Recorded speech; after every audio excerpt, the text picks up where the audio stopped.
जी का जयंती है, भीमराव अम्बेडकर के हजारों की संख्या में यहाँ मैरवा पर युवा इकट्ठा हुआ है। उनके जयंती में फ्लैग लगा है, रैली निकला है।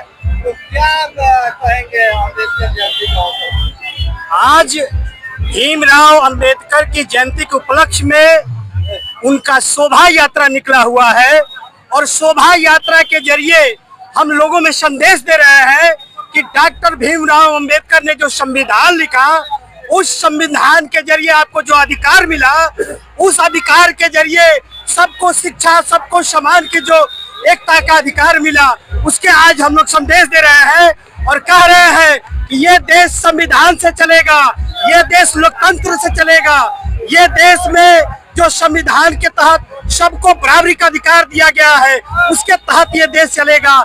इस शोभा यात्रा के बदौलत हम लोग ये आज लोगों को ये संदेश दे रहे हैं। आरोप है कि इस तरह का शोभा यात्रा निकाल के समाज को बांटने का प्रयास किया जा रहा है। नहीं, वो जो लोग कह रहे हैं वो तो गलत कह रहे हैं। समाज के बांटने का काम तो उन्होंने भी किया। जब उन लोगों का लिखने का अधिकार मिला तो उन्होंने मनुवादी संविधान लिखकर समाज को बांटने का काम किया, और जब हमारे वर्ग को जब लिखने का अधिकार मिला तो संविधान आया और संविधान में सबको समान अधिकार का अधिकार मिला। इसलिए हम लोग बांटने का काम नहीं, संविधान में जो लोग विश्वास करते हैं, संविधान सबको एक साथ ले चलने का काम करता है, समाज को बांटने का काम नहीं करता है।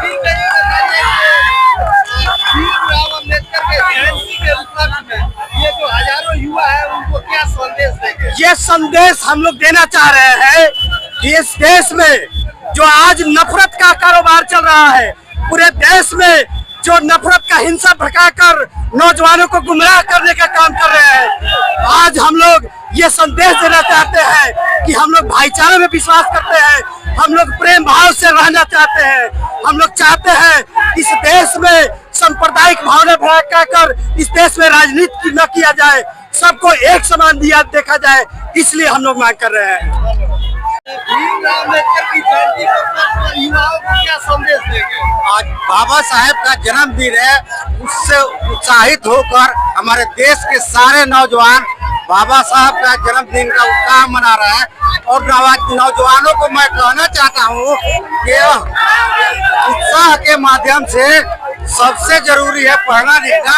हमारे बच्चे जब पढ़ेंगे लिखेंगे तो भीमराव अम्बेडकर साहब का विचारों का पूरा होगा। बस युवाओं से यही मतलब मेरा अपील है कि बाबा साहब को पढ़िए, बाबा साहब को समझिए और उनके सिद्धांतों का पालन करिए और अपने अधिकार के लिए बस ये युवाओं से अपील करेंगे। बहुत लोग आरोप लगा रहे हैं कि इस तरह से करके युवाओं को गुमराह किया जा रहा है। नहीं, यही वो लोग तो चाहते नहीं है कि जो दलित, पिछड़ा, अल्पसंख्यक के जो युवा है वो अपना अधिकार के लिए मांग कर रहे हैं। तो हम लोग ये संदेश देंगे कि आप लोग पढ़िए, बाबा साहब को समझिए, उनके सिद्धांतों पर चलिए और अधिकार के लिए खड़ा हुई है।